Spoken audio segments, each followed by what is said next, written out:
The first ionization enthalpy of group 13 elements are, so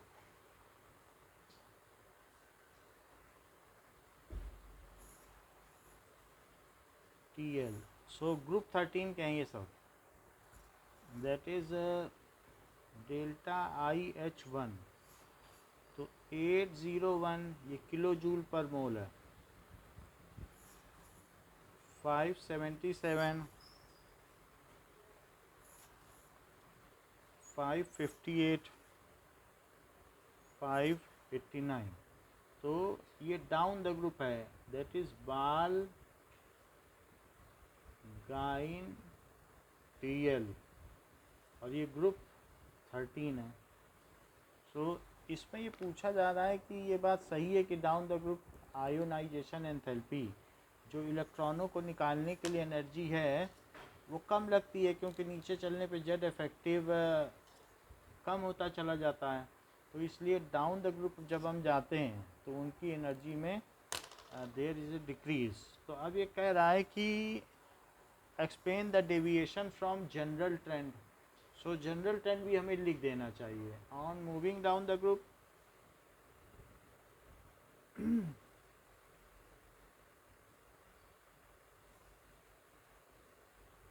atomic radius and screening effect,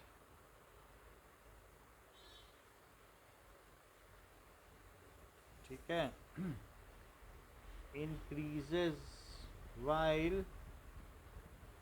Z effective decreases, so it is easier to remove outermost electron from atom down the group।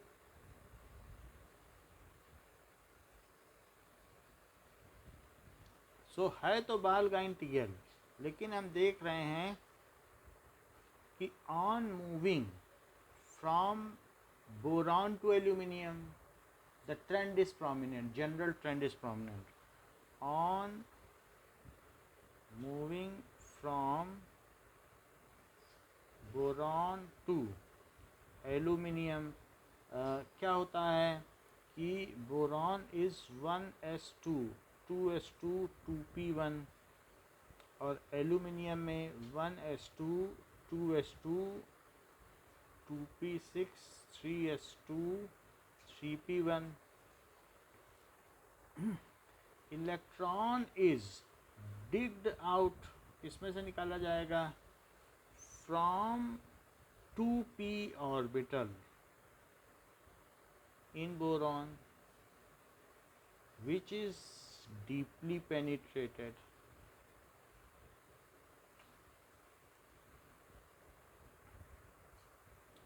So very high energy is needed to dig it out, very high energy is needed to dig out electron, क्योंकि वो nucleus के पास है। while in case of aluminium the last electron exists in 3p orbital which is away from nucleus।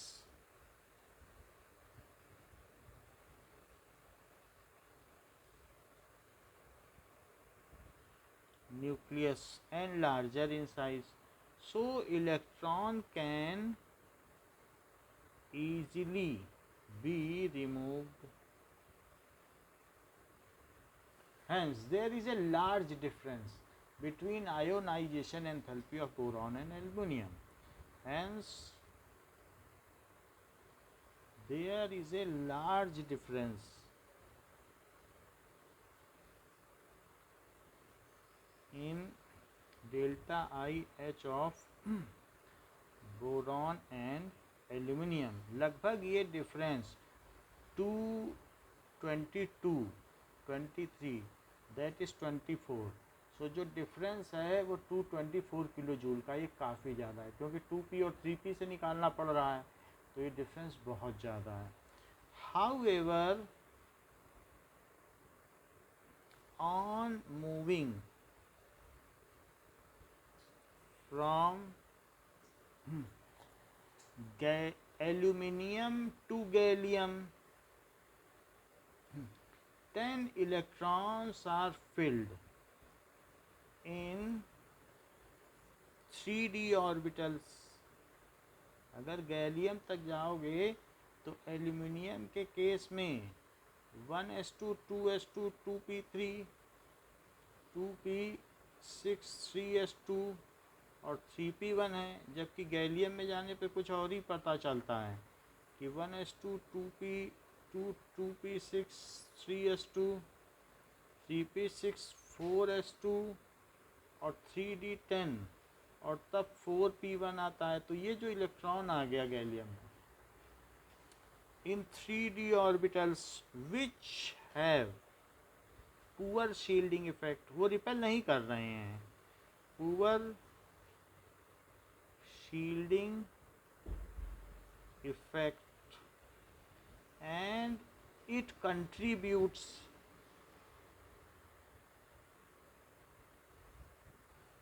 to increase in effective nuclear charge and shrinking of atomic radius। shrinking of atom, ये atom सिकुड़ जाएगा क्योंकि जब कोई repel ही नहीं करेगा और centre में प्रोटॉन बढ़ते चले जाएंगे तो क्या होगा। श्रिंकिंग की स्पेलिंग क्या होती है, SH होती है ना, ठीक है। Shrinking of atom, so practically जब एटम छोटा हो जाएगा तो क्या आउटर मोस्ट इलेक्ट्रॉन निकालना आसान होगा कि नहीं आसान होगा।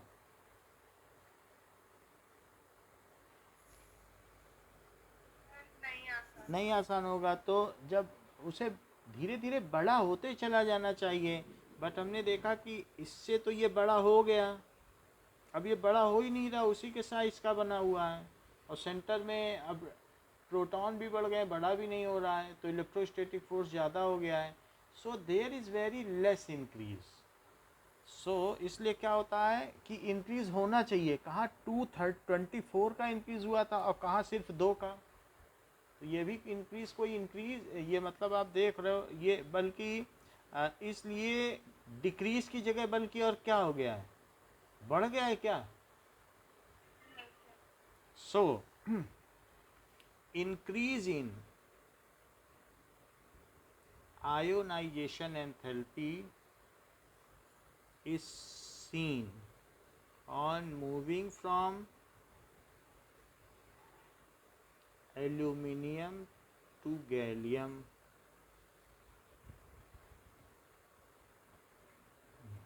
सो अब देखो अब इसके बाद the same effect remains prominent from gallium to indium but nothing new happens। कुछ नया नहीं हुआ, इसलिए थोड़ा घट गया, मतलब डी इफेक्ट का अभी भी वही इफेक्ट है, लेकिन एक जनरल ट्रेंड भी है। यहाँ तो नई चीज़ आ गई थी, डी ऑर्बिटल है, तो नई चीज़ आने की वजह से घट गया था। अब यहाँ डी ऑर्बिटल यहाँ जैसे है, आगे भी कंटिन्यू रहता, कुछ नया तो नहीं हो रहा है ना।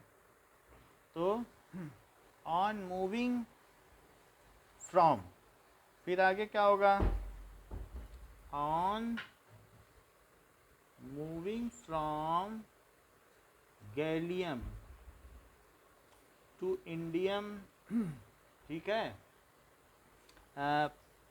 पुअर स्क्रीनिंग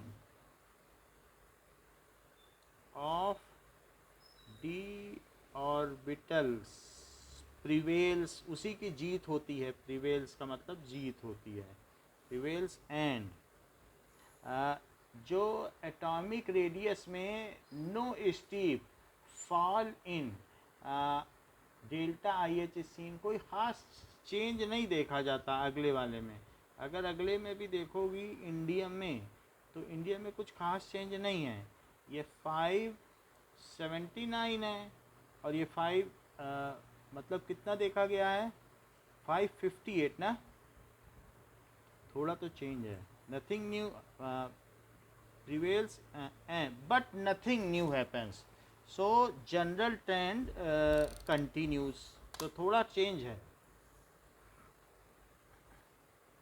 एल्यूमिनियम से गैलियम तक जाने में तो नई चीज़ आ गई थी ना, इसलिए घट गया, ये बढ़ गया। ये कितना था, 577 से बढ़ गया, लेकिन अब घट गया क्योंकि कुछ नया नहीं हैपन हो रहा है। जैसे जनरल ट्रेंड एफ डी हर एक में आएंगे, but nothing new happens, nothing new happens. So इसलिए क्या होता है, decrease in ionisation enthalpy continues. उतना डिक्रीज नहीं होगा क्योंकि डी अपना काम करेंगे ही। So decrease in ionization enthalpy continues in delta IH continues from gallium to indium on moving। अब और आगे चलो, इंडियम के आगे क्या है, टेल्यूरियम है। तो अब बढ़ कैसे गया, क्या कुछ बता पाओगी कैसे बढ़ गया?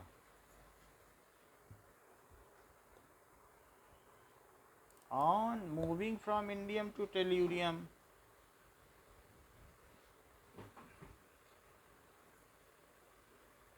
indium to tellurium, 14 electrons are entering in lanthanide। 14 electron enters in lanthanoids which have very poor screening, which have very poor screening। So 14 electrons in lanthanoid enters in lanthanoid before entering it, and फिर उसके बाद क्या है, 4d and 5p orbitals. उसमें जाने से पहले इसमें 14 इलेक्ट्रॉन लंदेनाइट्स में जाएंगे जो कि 4f है, 4f में जाएंगे, फिर दैट इज फिर किस में जाएंगे, 5d में जाएंगे, और फिर किस में जाएंगे, क्या 6p में जाएंगे, ऐसे जाएंगे। समझ में आ गई बात कि नहीं? तो इस तरीके से चलता है, 2p 3p 4p 5p। ये क्या है, 2p 3p 4p 5p, तो 5p 4d tellurium बालगाइन tier. Tellurium देखें कहाँ पर है, तो टेल्यूरियम 6p है, तो कहाँ पर है हम लोग, ये 3p है, 3p 4p 5p 6p, सही है, ये 3p है ना एल्यूमिनियम, बल्कि बोरॉन में 2p है। सो इसमें आता है। सो एफ ब्लॉक की स्क्रीनिंग कैसी है, वेरी पुअर स्क्रीनिंग। तो इससे क्या होता है, a tremendous contraction in size is seen, जिसको क्या कहते हैं, बोलो।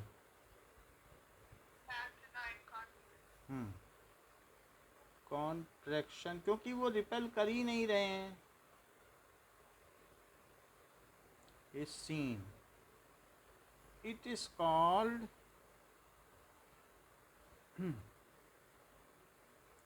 Lindenoid contraction, hence Z effective increases, क्योंकि Z तो बढ़ता ही जा रहा है, and it becomes more difficult। 58 से ये बढ़ गया, घटने की जगह बढ़ गया है, 89 हो गया है, and it becomes more difficult to dig out outermost electron।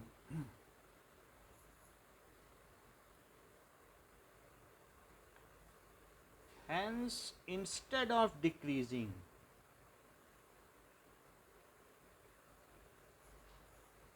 decrease in delta IH, there is a increase, देखा जाता है, there is an increase noticed in delta IH from indium to thallium, indium to TL क्या होता है, थलियम होता है, ठीक है ना। ये चीज़ें समझ में आ गई पूरी बात, बताओ आगे देखो। इसकी जो टर्मिनोलॉजी है उसको पकड़ के चलना, बिल्कुल वही पढ़ना है। Which of the following pairs of elements would have a more negative electron gain enthalpy. So दिया गया है O और F, किस में इलेक्ट्रॉन गेन एंथैल्पी ज़्यादा निगेटिव होगी। सो F में डेल्टा EGH कितना है, -328 किलो जूल पर मोल है। So fluorine has more negative electron gain enthalpy than oxygen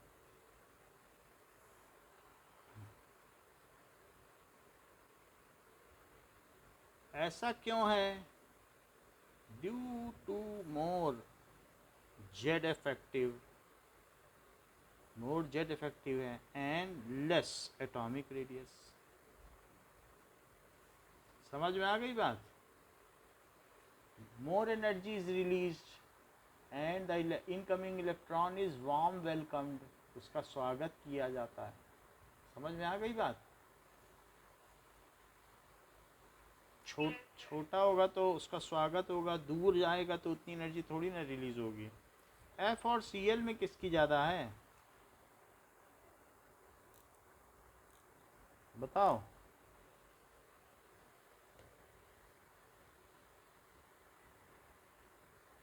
बताया करो।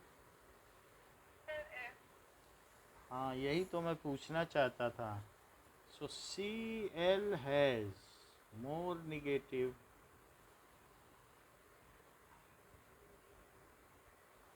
Electron gain enthalpy, contrary to trend है, बताया था, भूल जाती हो।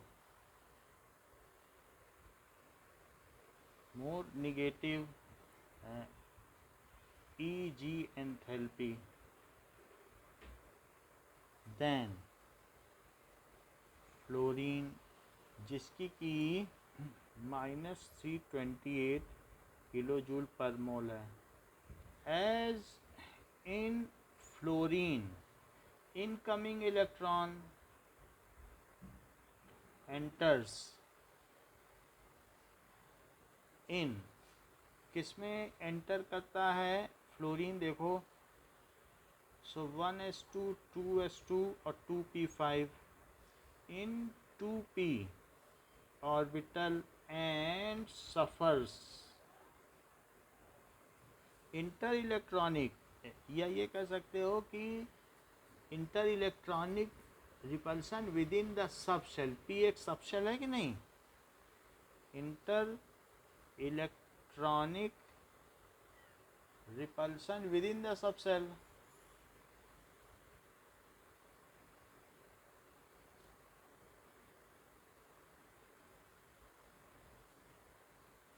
सब शेल क्यों, which is smaller in size. 2p क्या बड़ी होगी कि छोटी,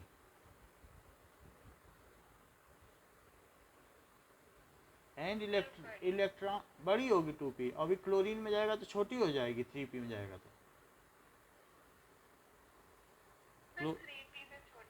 तो वही तो बात हो रही, क्लोरीन और फ्लोरीन की। और आप किससे तुलना कर रही हैं, विच is smaller in size, while in case of chlorine जो कि 1s2 2s2 2p6 3s2 और 3p5 है. So the incoming electron enters in 3p, जो वो 3p ऑर्बिटल्स में जाएगा, which are larger in size, which are larger in size and can easily accommodate the incoming electron and can easily accommodate the incoming electron, easily कर सकता है. So release more energy, क्योंकि वहाँ पर क्या है ना, inter electronic repulsion within the subshell कम है. अगर बड़ी बड़ी ऑर्बिटल में जाएगा तो कोई पूछने वाला नहीं है, मेरा बड़ा मकान है आकर रहो. और अगर छोटे घर में कोई जाएगा तो कोई रहने देगा उसको, बताओ. कंजेशन नहीं हो जाएगा सब लोगों के बीच में, तो रिपल्सन होगा तो कहाँ एनर्जी रिलीज होगी. इसमें आराम से एनर्जी रिलीज होगी, इसीलिए तो ज़्यादा है. इवन ऑक्सीजन से आपने नोटिस नहीं किया था क्या, सल्फर की 250 हो गई थी माइनस में. इलेक्ट्रॉन गेन एंथैल्पी का तो चार्ट देखा होगा, वहाँ भी हमने ये बात समझाई थी आपको कि ये 2 सवाल बनते हैं, जबकि करवा चुका हूँ ये सवाल. चलो, तो ये बात हमने आपको बता दी है. 3.21 देखो. Would you expect the second electron gain enthalpy of OS positive, more negative and less negative? तो अगर एक इलेक्ट्रॉन एंटर कर जाए तो आप क्या समझती हैं, क्या एनर्जी रिलीज होगी? अगर ऑक्सीजन एक इलेक्ट्रॉन ले ले तो क्या एनर्जी रिलीज होगी? होगी तो कितनी होगी? अभी अभी ऊपर बताया है, बता दो. 141. ठीक है. हाँ, so it is -141 kilo joule per mole. और अगर अब एक और हो जाए तो उसे क्या कहेंगे? क्या सेकंड इलेक्ट्रॉन गेन एंथैल्पी? क्योंकि अब 2 होगा तो इसे 1 लिख दो, फिर 1 और 2. तो वो पूछ रहा है कि इस निगेटिव में एक और आ जाए तो आप क्या आशा करती हैं कि अब इसकी वैल्यू क्या निगेटिव होगी कि या पॉजिटिव हो जाएगी? क्योंकि निगेटिव में निगेटिव जोड़ रही हो. Would it be easier to add electron to an ion? No. तो ऐसा नहीं होगा, और बल्कि इसकी वैल्यू +780 किलो जूल हो जाएगी. ये बड़ी मुश्किल होगी. एक का तो मिल पाना ठीक है. तो इस तरीके से, तो इस वजह से जो MgO है ज़्यादातर इनके कोवैलेंट करेक्टर ही होते हैं, क्योंकि दूसरा इलेक्ट्रॉन ऐसा ना सोचो कि Mg2+ होगा और O2-. ऐसा करने के लिए फिजिबल नहीं है, क्योंकि सेकंड में इतनी पॉजिटिव वैल्यू देगा कौन? समझ में आ गई बात? सो अब यहाँ पर क्या है कि when electron is added to oxygen, वही बात है कि एनायन में जुड़ रहा है, यही लिखना है. When electron is added to O atom, सबसे पहले ओ एटम में किया, then it forms anion. During this process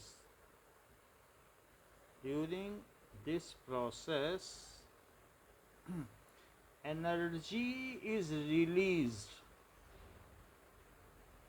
due to high Z effective of electron and lower radius. Due to high Z effective of oxygen and lower radius, और साथ में उसका radius भी lower हो जाएगा, and lower radius. ठीक है. Now oxygen is converted into, किस में कन्वर्ट हो जाएगा? Into O- ion. क्या वी नो, हम जानते हैं कि एनायन का साइज कैसा होता है? लार्जर होता है क्या पेरेंट एटम से? Parent atom Moreover, additional electron is going to be added in anion.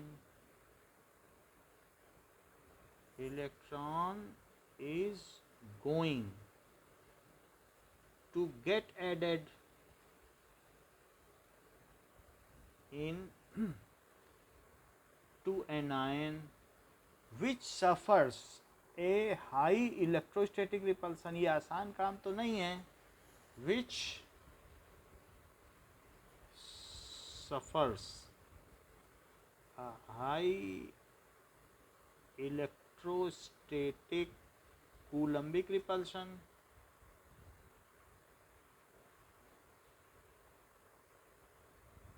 So delta EGH2 is positive. चीज समझ में आ गई? सर अगर दो इलेक्ट्रॉनों से प्रोवाइड किए जाएंगे तो उसका तो नोबल गैस कॉन्फ़िगरेशन हो जाएगा. होने दो, नोबल गैस कॉन्फ़िगरेशन हो जाएगा ना. तो इन दोनों के योग से होगा. बहुत सारी और चीज़ें होंगी. आपको जो बताया ना कि बॉर्न नेबर साइकिल, तो अगर इसको दो अगर आपने दे दिए तो भी इसका यही प्रक्रिया रहेगी. O माइनस गैस और प्लस इलेक्ट्रॉन, तो O2 माइनस गैस हो जाएगा.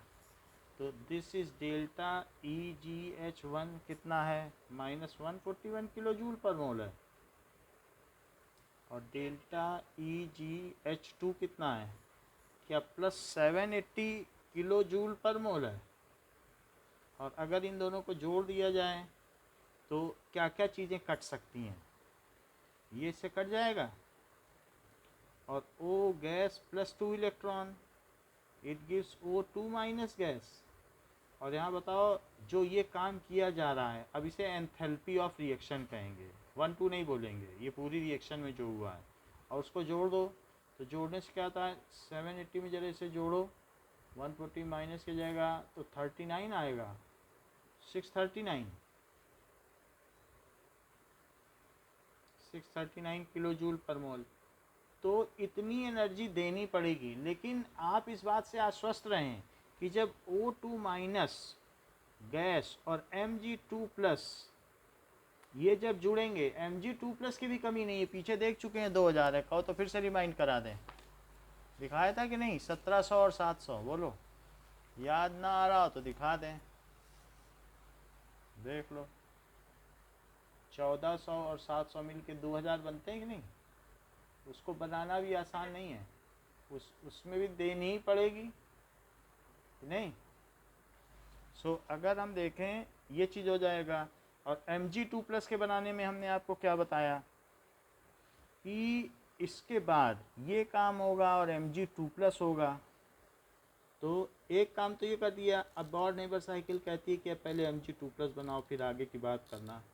इसको भी दो, उसको भी दो, हम तो देते ही रह जाएंगे. कभी इस तरीके से हम मैग्नीशियम ऑक्साइड देख ही नहीं पाएंगे. और यहाँ मैग्नीशियम हवा में रख दो तो MgO बना देता है. देखती हो कि नहीं? तो Mg अगर इसमें क्या होगा कि इसमें तो बड़ी चीज़ें हैं. पहले तो सॉलिड से उसे क्या बनाओ, पहले तो गैस बनाना पड़ेगा. और इसी में सब्लिमेशन एंथैल्पी हमारी खर्च हो जाएगी, एटोमाइजेशन एंथैल्पी. मान लीजिए कि ऐसा करने में 1000 किलो जूल लग गई. फिर भी तो देनी तो पड़ेगी ना. ऐसे तो कोई चीज़ गैस नहीं बन जाएगी ना. अगर हम 12 ग्राम मैग्नीशियम को पिघलाते हैं और गैस बिल्कुल वेपराइज करते हैं, लेकिन अभी भी बहुत सारे काम बाकी हैं. क्या अब इस गैस से एक इलेक्ट्रॉन निकालना बाकी है? और अब इसमें जो फर्स्ट आयोनाइजेशन एंथैल्पी होगी वो कितनी होगी? 737 किलो जूल पर मोल होगी. और एक और निकालो इस प्लस में, तो कितनी होगी? दैट इज़ एक इलेक्ट्रॉन निकल गया है ये. तो डेल्टा IH2 कितना होगा? क्या 1450 किलो जूल पर मोल होगी? और अब इन सब रिएक्शन को जोड़ दो, चारों रिएक्शन को, तो क्या ये इससे कट जाएगा? ये इससे कट जाएगा. यानी वास्तव में देखा जाए तो हमारे पास बहुत सारी चीज़ें हैं, तो O2 माइनस और Mg2 प्लस से क्या होगा? क्या अब O2 माइनस, वैसे देखा जाए तो Mgs से हमने ये बना दिया, इन तीनों को जोड़ दो। Mg सॉलिड से क्या बनाया बताओ? क्या Mg सॉलिड से ही आपने ये बनाया है? ठीक है।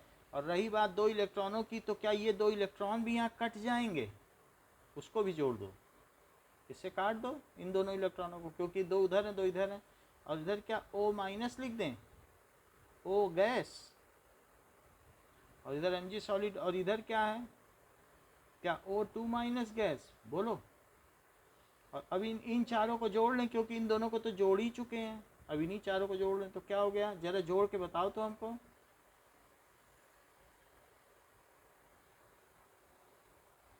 हम सब्लिमेशन एंथैल्पी भी बता देते हैं आपको मैग्नीशियम की, बिल्कुल एग्जैक्ट आपको हर वैल्यू पता चल जाए, बॉर नेबर साइकिल भी पता चल जाएगा।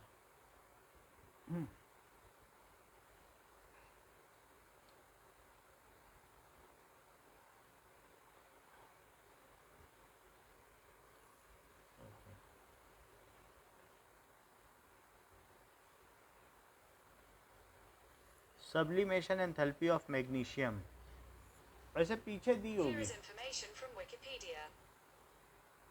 15 किलो जूल पर मोल है, बहुत ज़्यादा नहीं लगेगी। कह रहा है सब्लिमेशन 15 है, अब सब्लिमेशन एंथैल्पी कितनी दे रहा है, 15। तो इसे सही लिख लें, हमें अंदाज़ा नहीं था। इसे कितने लिख दिया है, 15 लिख दें। अच्छा 15 किलो जूल। अच्छा एक बात और बताओ, क्या ऑक्सीजन ऐसे ही मिल जाएगी कि O2 को तोड़ना पड़ेगा?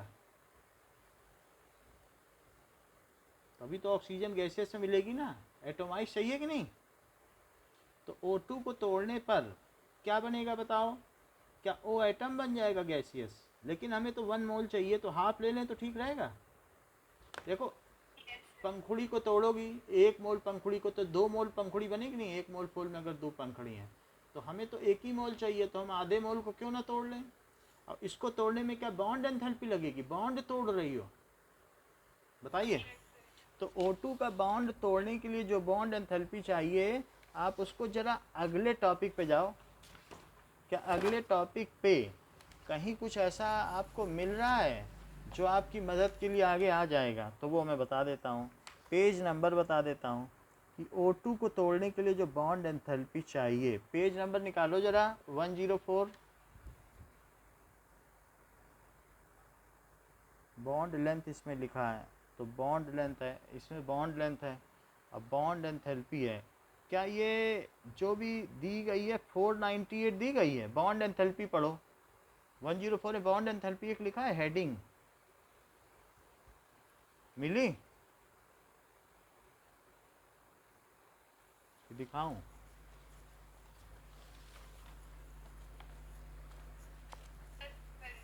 मिला? ऑक्सीजन का कितना मिला बताओ?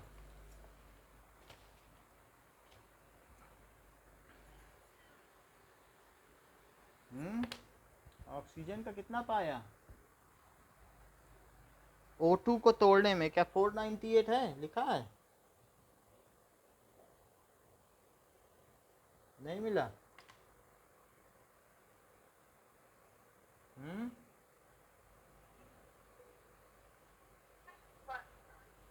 498 मिला कि नहीं बताओ? No, sir. क्यों नहीं मिला? हमारी बुक में तो लिखा है, आप देखो, ये O2 टूटा तो O गैस बना, लिखा है, अब मिला? Yes. चलो, लेकिन हमें पूरा नहीं चाहिए, हमें आधा चाहिए, तो इसलिए हाफ बॉन्ड एंथैल्पी क्या होगी,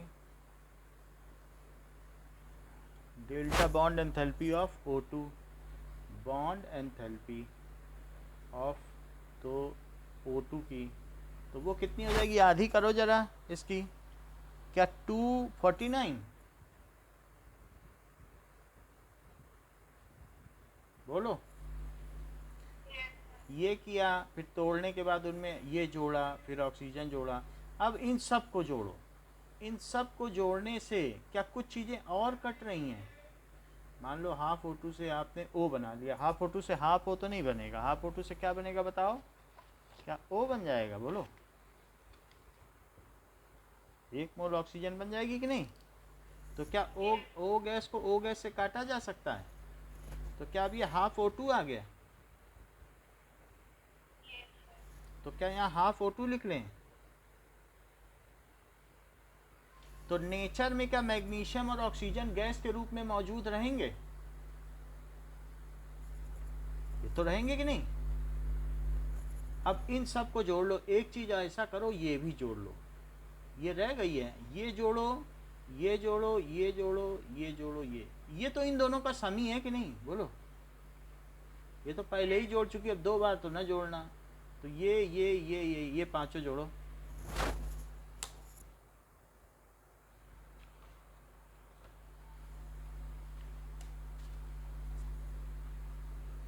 Lattice enthalpy of magnesium oxide. Here is information from ChemGuide.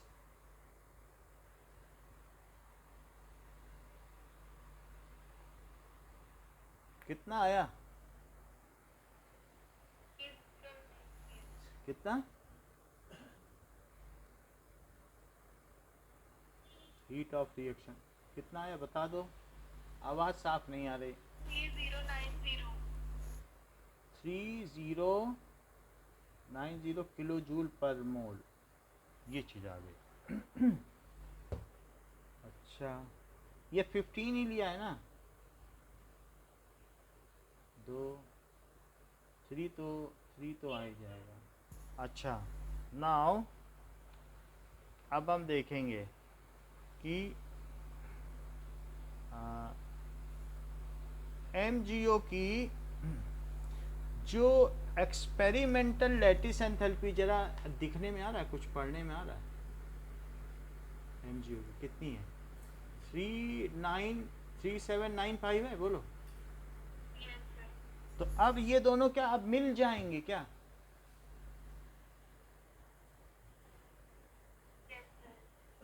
O2 minus, तो इनसे क्या होगा, क्या MgO बन जाएगा, और उसकी लैटिस एंथैल्पी क्या होगी बताओ, क्या इतनी ऊर्जा निकलेगी, क्या -3795 होगी, बोलो। अब फिर इन दोनों को जोड़ो, क्योंकि अभी ये बात पूरी नहीं है ना, ये क्या ये अलग अलग आयन की तरह रहेंगे कि जुड़ के एक बॉन्ड बना लेंगे MgO का। MgO भी वैसा ही क्रिस्टल है जैसे NaCl है, अभी मैं दिखा दूंगा। तो इस तरीके से crystal of magnesium oxide, Here is information तो from वो बिल्कुल एक Syncosha.com. जैसा ही है जैसे Mg उसका क्रिस्टल है ना, तो उनका स्ट्रक्चर भी वही है MgO का, ये देख लो। तो अब ये दोनों को जोड़ दो, तो क्या कुछ कट रहा है, ये इससे कट रहा है, ये भी गैस है और ये भी गैस है, तो क्या ये इससे कट रहा है, तो क्या बना, क्या हाफ O2 G और प्लस MgS, और क्या MgO सॉलिड बन गया, बोलो। इनको भी जोड़ो, हीट ऑफ रिएक्शन,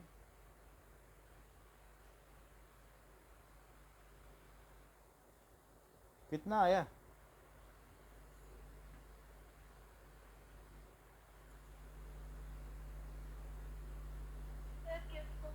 भाई ये तो इनका बनना हुआ। अब इसके बाद इन दोनों में इलेक्ट्रोस्टैटिक अट्रैक्शन होगा और वो जुड़ के MgO सॉलिड नहीं बना देंगे, तो ये लैटिस बन गया ना इनका। लैटिस में तो बड़ी एनर्जी रिलीज हुई, तो इन दोनों को जोड़ो। पहले तो हमने आयन तैयार किए, किसी को इलेक्ट्रॉन दे के किए, किसी से इलेक्ट्रॉन ले के किए, किसी की बॉन्ड तोड़ी, किसी का सब्लिमेशन कराया, तब तो जाके ये सब हुआ कि नहीं। अब जब ये बन गया तो इनसे लैटिस बनाया, तो लैटिस में इतनी रिलीज हुई, इन दोनों को जोड़ोगी तो क्या आएगा, क्या -709 आ जाएगा। अब इतनी एनर्जी इस पूरी रिएक्शन में रिलीज हो रही है, तो बताओ ये थर्मोडाइनमिकली जो है स्पॉन्टेनियस होगी कि नहीं। किसी भी रिएक्शन में हीट अगर रिलीज हो तो वो रिएक्शन आसानी से हो जाती है कि नहीं। हर एक चीज़ अपनी एनर्जी रिलीज करना चाहता है। क्या आपको आपके सवाल का जवाब मिल गया है?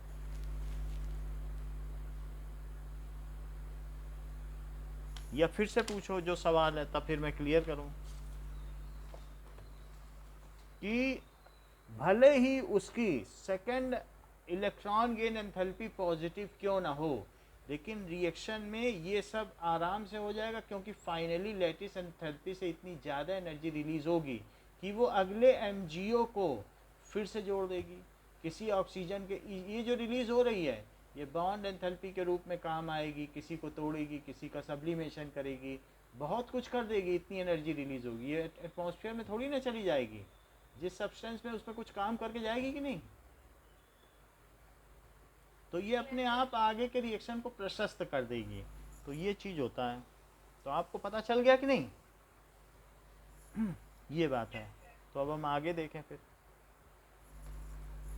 तो जैसे आपने कहा कि O2 माइनस तो कभी बन ही नहीं पाएगा, तो बन जाएगा, क्योंकि जिसके बनने से इतनी ज़्यादा लैटिस एंथैल्पी हो। आप सोच रही हैं कि एक छोटे से m पर 2+ चार्ज है और एक छोटे से mg पर 2+ चार्ज और किसी पर 2- है, ये जब टकराएंगे तो कितनी एनर्जी ये रिलीज करेंगे? क्या इस बात का आपको ज्ञान है? इनमें चार्ज डेंसिटी कितनी है बताइए। तो वो इतनी एनर्जी क्यों नहीं रिलीज करेंगे? दे आर हैविंग ऐसी चार्ज डेंसिटी कि देखने वाले रश्क करें। चलो आगे की बात करते हैं। Now we are at the term negative, और फर्स्ट टू की तो हमने बता दी। What is the basic difference between electron gain enthalpy and electronegativity, इसको भी देखते हैं 3.22। सो इलेक्ट्रोनिगेटिविटी रिफर्स, ये क्या है? डिफर्स, इन दोनों में डिफरेंस है कि एक है electron gain enthalpy,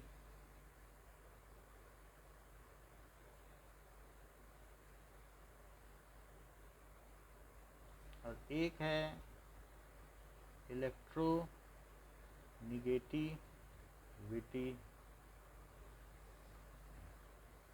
So it is related to atom in their isolated state. It is related to atoms in isolated state. It comes in picture. ये कब पिक्चर में आती है?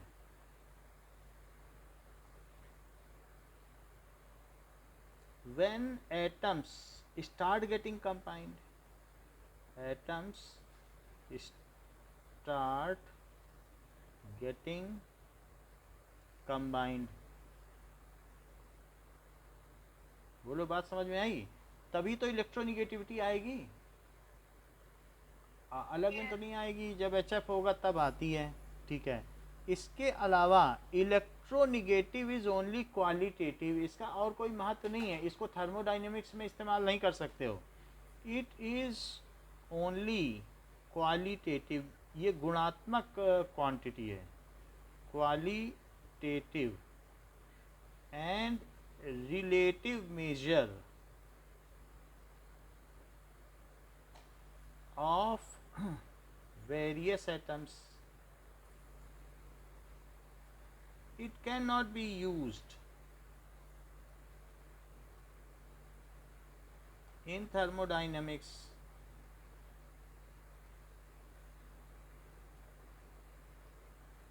ठीक है। It has no unit, इसकी कोई यूनिट भी नहीं होती है। और जबकि ये क्या होती है? It is, ये रियल फिजिकल क्वांटिटी है, measurable quantity.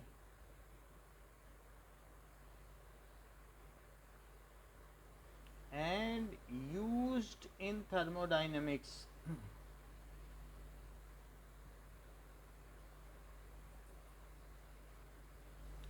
To find feasibility of a reaction, की कोई रिएक्शन फीजिबल है भी कि नहीं, एबिलिटी ऑफ रिएक्शन कि कोई रिएक्शन स्पॉन्टेनियस है कि नॉन स्पॉन्टेनियस अपने आप हो जाएगी कि करवानी पड़ेगी। फिजिबिलिटी ऑफ रिएक्शन, इसकी यूनिट क्या है? Kilo joule mole. Its unit is kilo joule per mole, के स्मॉलर रहेगा।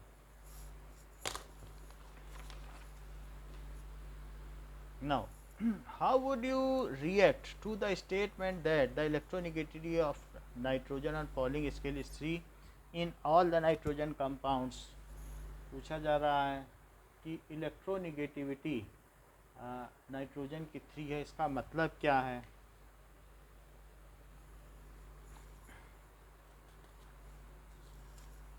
So value of electronegativity, value of electronegativity on Pauling scale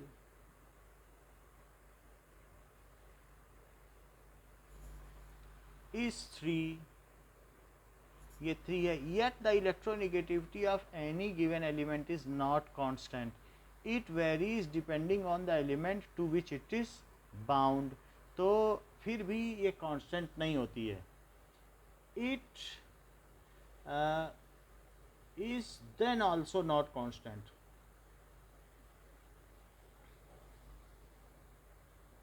constant, it varies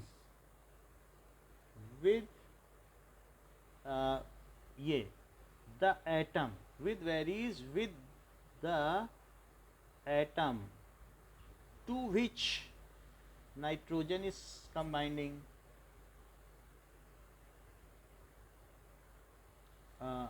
For example on its hybridization।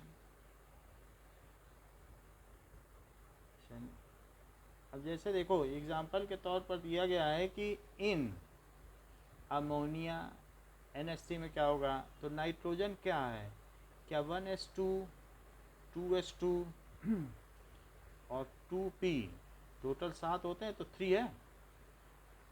तो अब इसे 3 hydrogen का स्वागत करना है, तो क्या ये जो नाइट्रोजन है ये 1s है और ये 2s है, ये चीज़ है, इनमें फील्ड है, और ये p के 3 है, और क्या इन तीनों p में एक एक है, क्या एक एक इलेक्ट्रॉन है? बताओ। तो क्या इन तीनों में वो एक एक इलेक्ट्रॉन है और इन तीनों में वो हाइड्रोजन को ले ले और अपना और वो कंप्लीट करे कॉन्फ़िगरेशन? ऐसे कहे कि तुम में भी एक है, चलो आ जाओ, यहाँ आ जाओ, पूरा करो, बोलो ऐसे कर ले। ऐसा इसे करना चाहिए, आपके अनुसार ऐसा करना चाहिए, पर ये करता तो नहीं ऐसे, क्योंकि इस ऑर्बिटल में जहाँ अगर इलेक्ट्रॉन कभी इनके बीच में आ गया, 2 इलेक्ट्रॉन हैं, इस वाले में भी 2 हैं, तो जहाँ पे आएगा तो फिर इनमें भेदभाव उत्पन्न हो जाएगा। देखो ऐसा आ रहा है, कभी इनके पास आ रहा है, तो इनमें एक फूट पड़ जाएगी कि इट इज़ नॉट करेक्ट, क्योंकि ऐसे इलेक्ट्रॉन इसके आसपास कभी न कभी जिसके पास भी जाएगा रिपल्सन बढ़ जाएगा, कभी न कभी कहीं ना कहीं तो घूमेगा कि नहीं, और क्या इसके मूवमेंट पे हिंड्रेंस नहीं आएगा? तो ये ऐसा नहीं करता, ऐसा नहीं कर सकता है। ये क्या करता है, अपने आने वाले आगंतुकों का पूरा ध्यान रखता है। और ये इसकी कौन सी स्टेट है, ये ग्राउंड स्टेट है, ग्राउंड स्टेट। तो ये अगली हाइब्रिड स्टेट बनाता है। हाइब्रिड में कहता है इन चारों से कि तुम मर्ज कर जाओ। मर्ज करने का मतलब है, कह रहा है कि भले ही तुम में 2 इलेक्ट्रॉन हो, लेकिन हम नहीं चाहते कि हमारे आगंतुकों को बुरा लगे, तो तुम चारों मर्ज कर जाओ। और मर्ज करने के बाद 4 sp3 हाइब्रिड ऑर्बिटल बनाओ। ऑर्बिटल्स 4 मर्ज की हैं, एक s की मर्ज की और 3 p की, तो तुम चारों के नाम से इसे जाना जाएगा कि एक s की मर्ज की और p की कितनी मर्ज की हैं, 3। तो इनके मिलने से क्या होगा, इनके मिलने से क्या थोड़ी सी फूली ऑर्बिटल रहेगी जो कि s का शेप लिए रहेगी, और बाकी p का भी रहेगा, दोनों चीज़ें रहेंगी। तो क्या ये 4 sp3 हाइब्रिड ऑर्बिटल बन गई? जिनमें दोनों के गुण होंगे, जैसा कि बायो में होता है, हाइब्रिडाइजेशन होता है कि नहीं। तो अब ये सब sp3 बन गई, 4 ऑर्बिटल है, चारों का नाम क्या होगा? जैसे हाइब्रिड मैंगो हम खाते हैं कि नहीं, बिना गुठली वाला आम, तो इस तरीके से ये है, तो दूसरी ऑर्बिटल ये है, और तीसरी ऑर्बिटल ये है, और चौथी ऑर्बिटल ये है। भले ही इनमें 2 इलेक्ट्रॉन एक में हों और इन सब में एक एक इलेक्ट्रॉन हो, लेकिन अब कोई कहीं जा तो नहीं सकता है ना, रोटेट तो नहीं कर सकता है, इनकी पोजीशन फिक्स है। फिक्स कैसे है कि जैसे मैं बता रहा हूँ कि ये तो एक प्लेन में ले लो, अब बाकी एक आगे की ओर उठी हुई, वेज एंड डैश फार्मूले से इसको दिखा दो, और एक पीछे की ओर जाती हुई, तो पता चल रहा है ना कि ये नीचे ट्रायंगुलर पिरामिड है, ये एक प्लेन हो गया। तो ऐसे 4 ऑर्बिटल बन गए। जैसे हमने नहीं बताया था कि 3 उंगली जमीन में और एक पेन ऊपर, बताया था कि नहीं? बिल्कुल उसी तरीके से है। तो ये चीज़ हो गई। अब यहाँ पर ये जो चारों ऑर्बिटल बन गई, तब इसने इससे ऐसे कहा कि अब तुम एच आ जाओ, और अब तो तुम्हें कोई दिक्कत नहीं है, वो बोलेगा, क्योंकि मेरी जो एस ऑर्बिटल है वो घूम नहीं रही है, मैंने उसे फिक्स कर दिया, अलग कमरे में बंद कर दिया है। क्या अब तो वो तुम लोगों को डिस्टर्ब नहीं कर रहा है? तो नहीं कर रहा है। तो अब अगर ये ऑर्बिटल बन गई, तो क्या ये पी के तरह के साइज की होगी कि उससे छोटी या बड़ी होगी? मॉडिफाई हो गई कि नहीं? तो क्या इसका इलेक्ट्रोनिगेटिविटी 3 रहेगी या बदल जाएगी? भाई ऑर्बिटल का साइज बदल गया है, चीज़ें बदल गई हैं, परिस्थितियां बदल गई हैं, तो क्या इलेक्ट्रोनिगेटिविटी नहीं बदल जाएगी? तो वही चीज़ यहाँ कही गई है कि बुक में लिखा गया है कि इट चेंजेस, क्या कहा गया है? With hybridization. क्या लिखा गया है? हाइब्रिडाइजेशन से बदल गया कि नहीं, कि अगर हाइब्रिड ऑर्बिटल होगी तो उसका करेक्टर बदल जाएगा। अब ये जो हमारी NH3 ऑर्बिटल हो जाएगी, तो उसका ज़रा स्ट्रक्चर तो देखो, क्या इसका स्ट्रक्चर ऐसे हो जाएगा कि ये इसके ठीक बीच में N होगा, और N एक H से इसे करेगा, एक H इधर होगा और एक H इधर होगा, और ऊपर एक उसकी खाली ऑर्बिटल होगी, जो कि कौन सी होगी? sp3 ऑर्बिटल होगी, बट उसमें लोन पेयर ऑफ इलेक्ट्रॉन होगा, वो किसी से शेयरिंग नहीं करेगी। उसमें क्या होगा? Lone pair of electron. बोलो, बात समझ में आ गई? क्या आपको इसे देखने पे ऐसा लगता है कि इसका स्ट्रक्चर टेट्राहीड्रल होगा? क्या इसमें 4 फेस हैं? ऐसे 4 फेस है ना, 4 फेस हैं, तो ये टेट्राहीड्रल हो जाएगा। ये चीज़ है। तो हम क्या कह रहे थे कि it also depends, it is not constant, it depends on the type of hybridization. For example, in NH3 there is sp3 hybridization. कैसा हाइब्रिडाइजेशन है? sp3 hybridisation. बुक में भी यही लिखा है, आपको जो भेजेंगे उसमें लिखा रहेगा sp3 hybridization. So size and shape and length of orbital is modified. So size, shape of orbital is modified.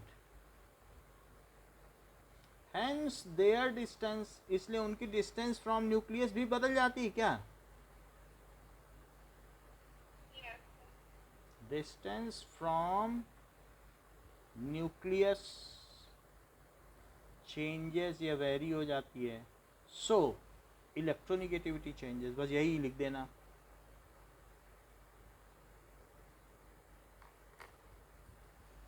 Changes. अब चूंकि यहाँ पर बात कह दी गई है तो बतानी पड़ेगी, ऐसे सिंपली हाइब्रिडाइजेशन बोलने से तो नहीं चलेगा। छोटी सी चीज़ है तो क्लियर कर दिया, फिर आगे तो इसके बारे में विस्तार से हम आपको बताएंगे ही, एक चैप्टर है अगला पूरा इसका। तो ये चीज़ है। तो अब इस तरीके से also the electronegativity get change with the oxidation number. अभी भी बात पूरी नहीं कर रहा है, कह रहा है अभी रुको, कह रहा है also electronegativity changes with change in oxidation number.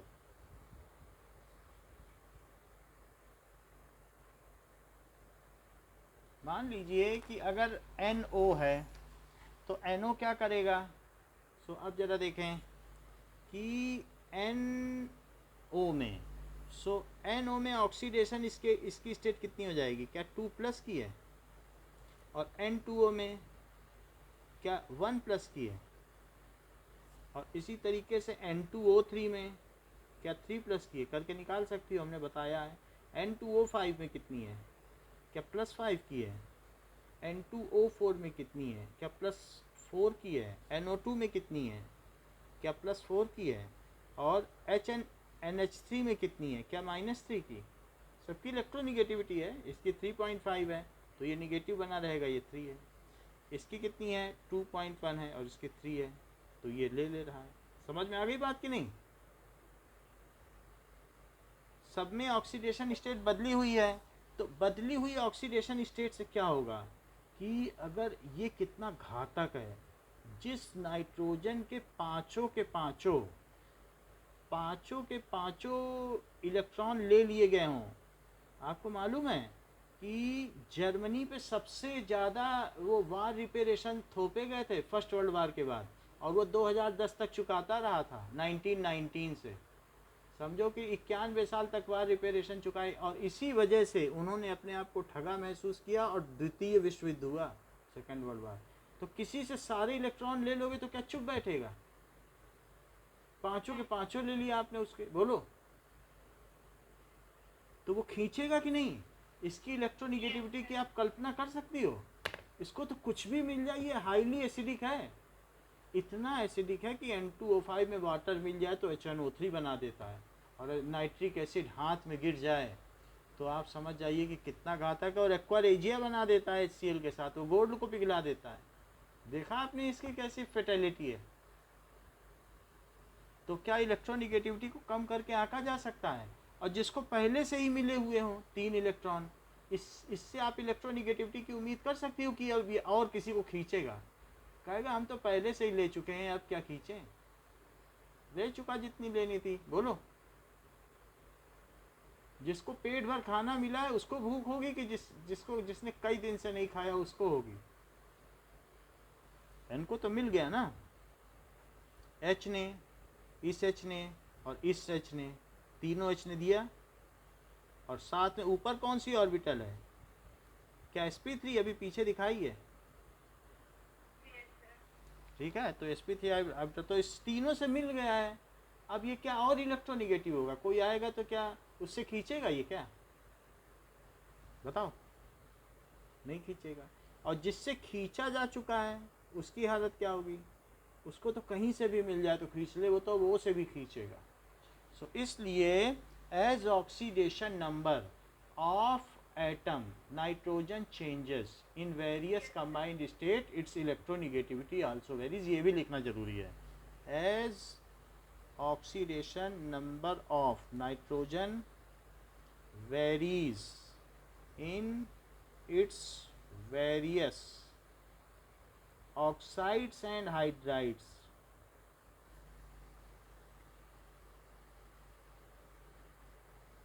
its electronegativity varies।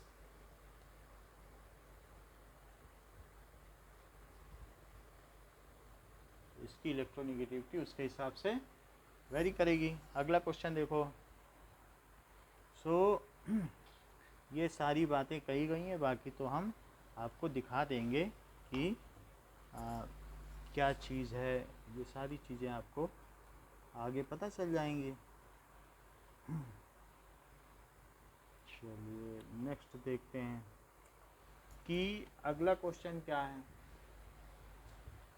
कि describe the theory associated with radius of an atom as it gain an electron loses electron. तो थ्योरी एसोसिएटेड का मतलब क्या है? कैटायनिक रेडियस और anionic radius. तो हमने आपको इसके बारे में डिटेल से बता दिया है ना कि क्या क्या होता है जब गेन करता है, तो क्या क्या होता है, बोलो। 3.24। So question is asked, question क्या है, question is asking comparison between cation and parent atom in context of their atomic radius.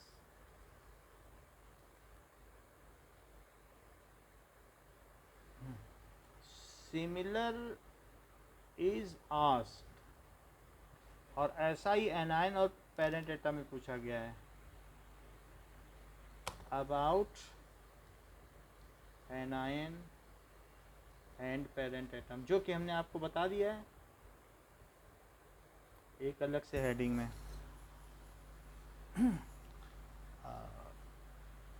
अच्छा, would you expect the first ionization enthalpy of two isotope, दो आइसोटोप की first ionization enthalpy same होगी कि अलग अलग होगी? उनमें न्यूट्रॉन ही तो बदलते हैं, तो आप क्या आशा करती हैं?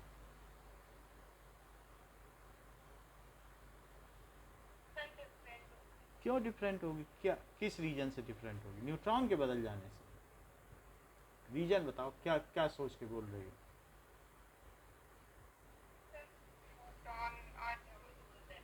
क्या? प्रोटॉन तो सेम रहते हैं ना। अब जैसे H है 1 1 और 1 है, ये 2 है, 1 है, 3 है, प्रोटॉन तो सब में सेम है। न्यूट्रॉन के होने से क्या आयोनाइजेशन एंथैल्पी के बदलने की आशा करती हैं?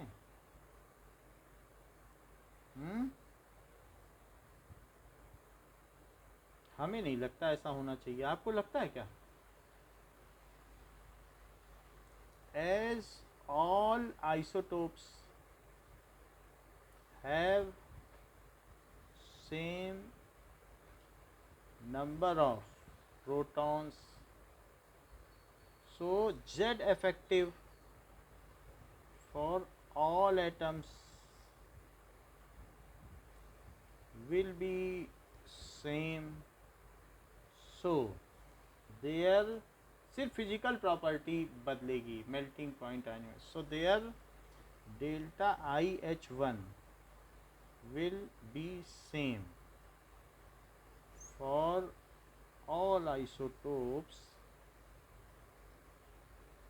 ठीक है, ऑफ ए गिवन एलिमेंट।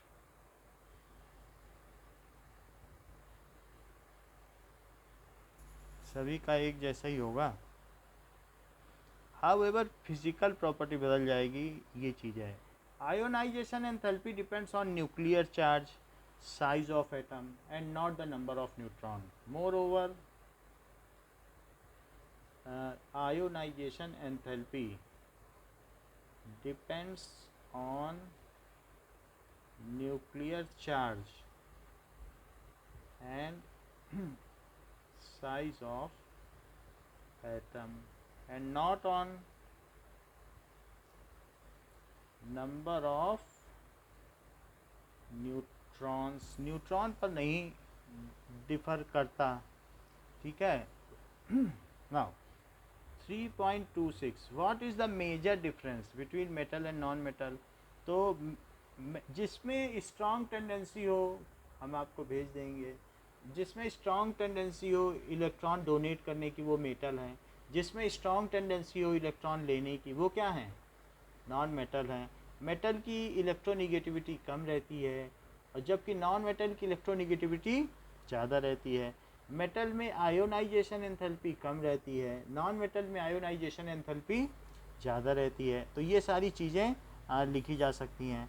इसके अलावा और भी कई चीज़ें हैं जो मेटल एंड नॉन मेटल के बारे में आपको बतानी है, which is needed to be discussed. काफ़ी चीज़ें हैं, केमिकल प्रॉपर्टीज़ भी हैं, so that we will discuss in some next class. उसको हमें नेक्स्ट क्लास में डिस्कस करना होगा। Thank you very much for this class. Thank you, sir. Welcome.